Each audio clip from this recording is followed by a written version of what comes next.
Hey, how's it going? So history, in a nutshell, we're hunter-gatherers, and we live in households of approximately 15 to 20 people. We hunt, we gather, we're nomadic. We search for our food, and we travel with the seasons, with um, following our food supply, and several hundred of us live similarly but spread out, kind of like packs of wolves or lions or something like that. Then and also in that tribal unit, we were dependent upon each other for survival. We needed each other. So one of us could not break from that tribal unit and go off on his own and live on his own. We were dependent upon each other. We needed each other for protection, for food, for shelter, for survival, basically. So we needed each other. We had to put up with each other. We had to live with each other forcefully, whether we liked it or not.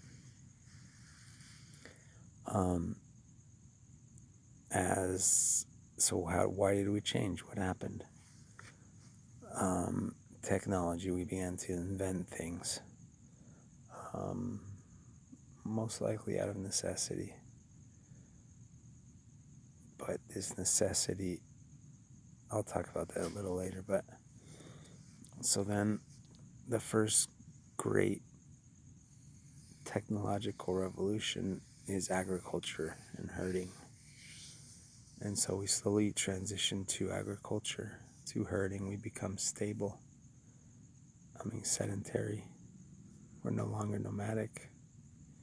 And the tribal unit, which was a self-sustained unit, there was no other governing power above it.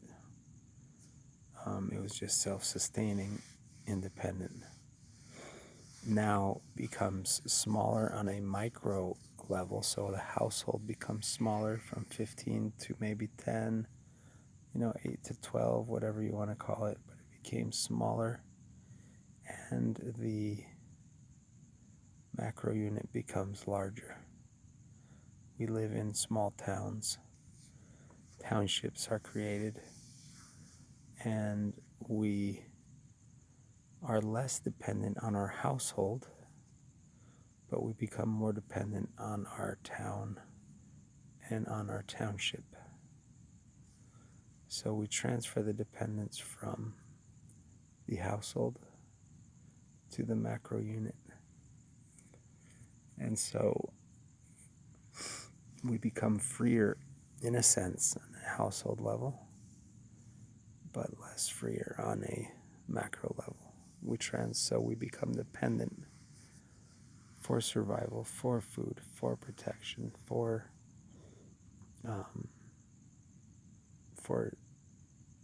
different means of necessity, different items that we need.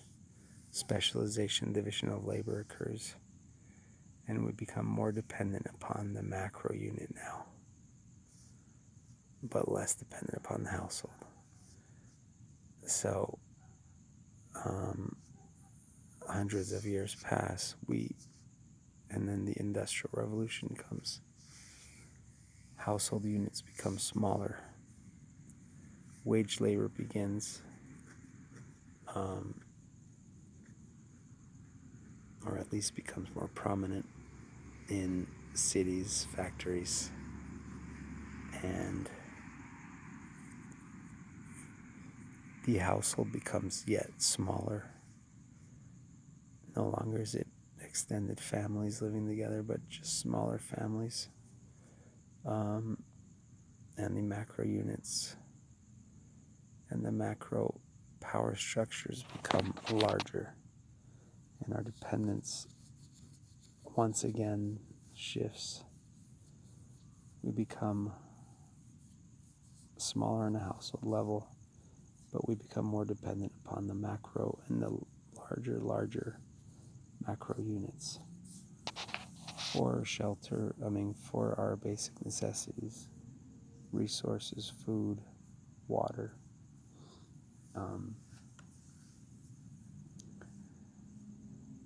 And industrial evolution advances and advances. Here we're at where we are in the information age.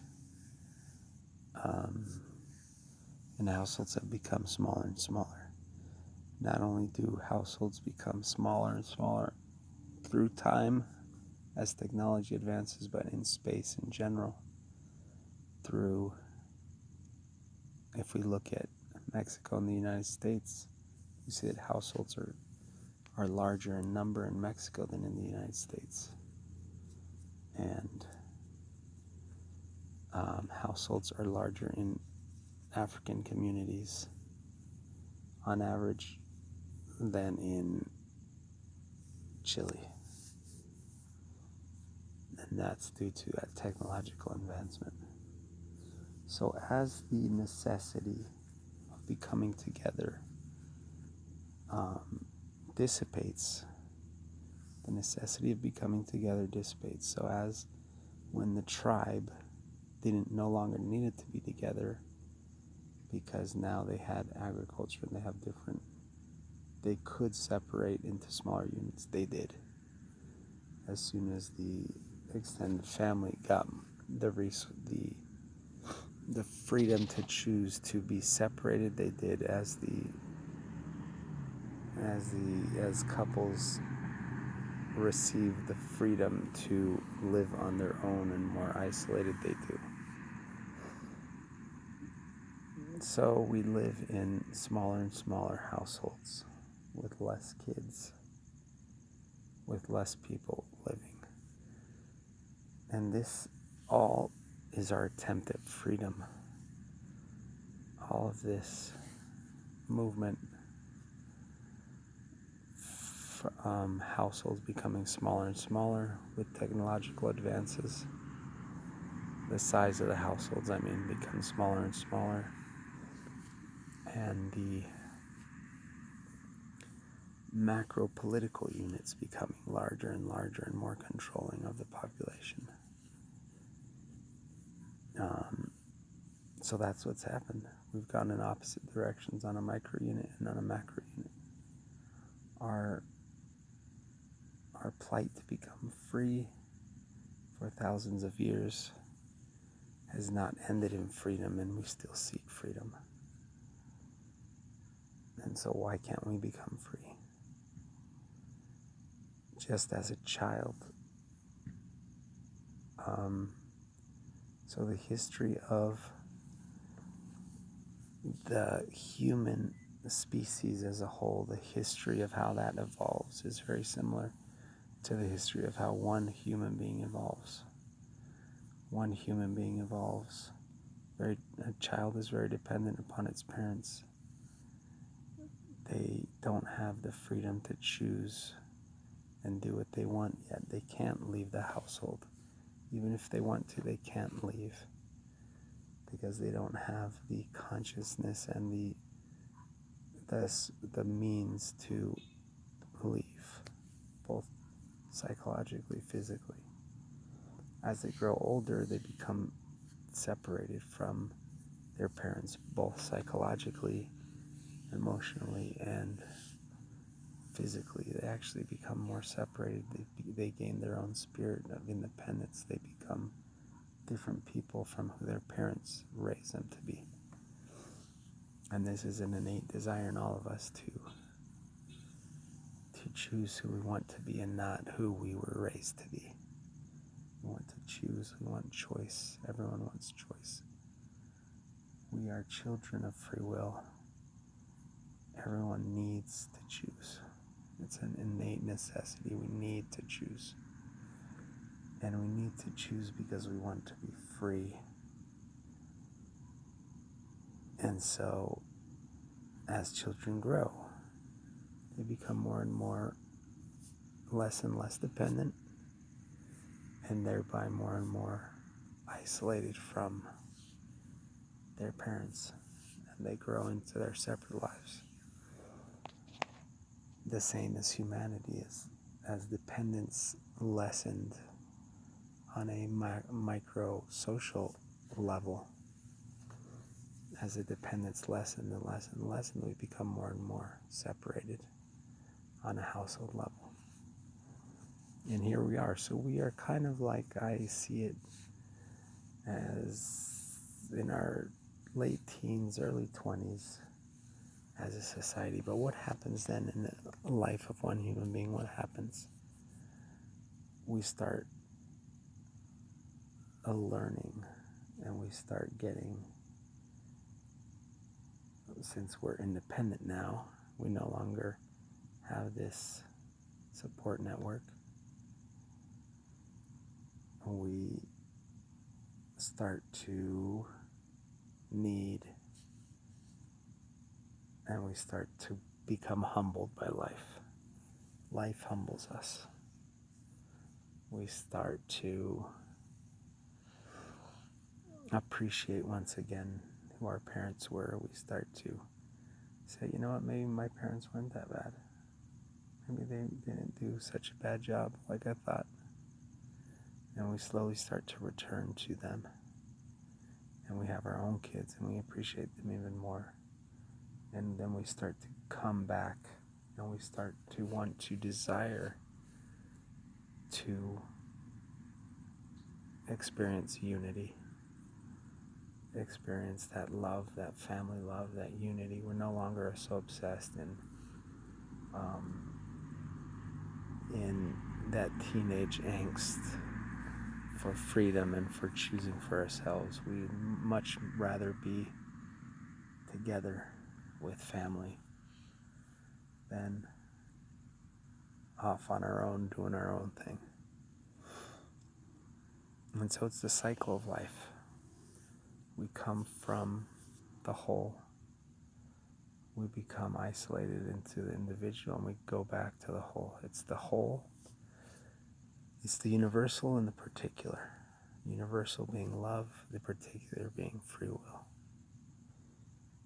We come from love. We move towards free will.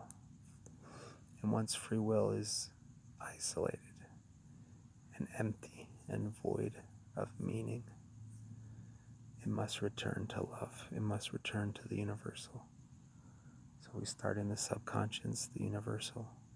We move towards the conscience. And the conscience moves back consciously into the unconscious, into the universal, into the whole. And so that, in a nutshell, is humanity. Is the story of one human being, and it's also the story of the history of the human species and how it's going to take place. So the history of the human species, since we're in our 20s, we still think we're invincible. We still think that we can go off and do our own thing. And that's kind of the stage we're in still. And we are being humbled by life. Life is humbling us. Life is taking its toll. We're learning that this system is not sustainable. That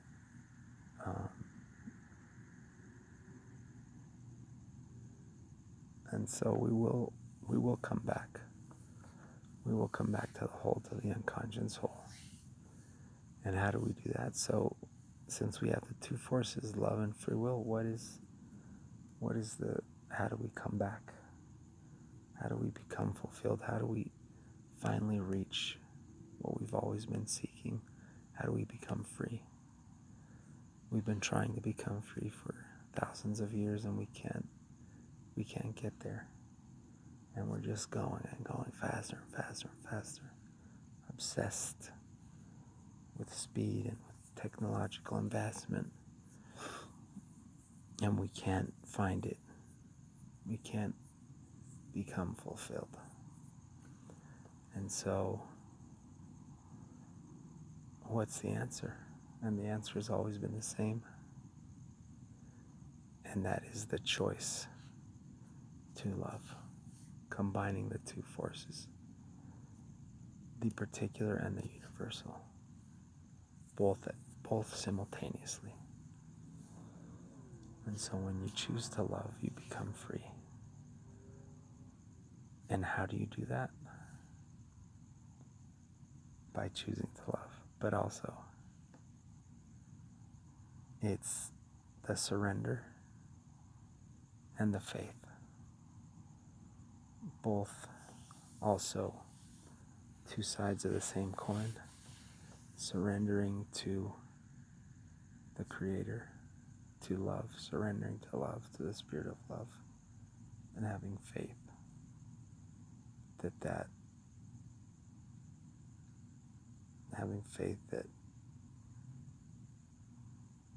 having faith in the Creator, in who we are, in having faith in love, and having faith that the kingdom somehow is already here, and acting as if it's already here. And so here we are, in a nutshell. That's my version of history, and I hope you enjoy.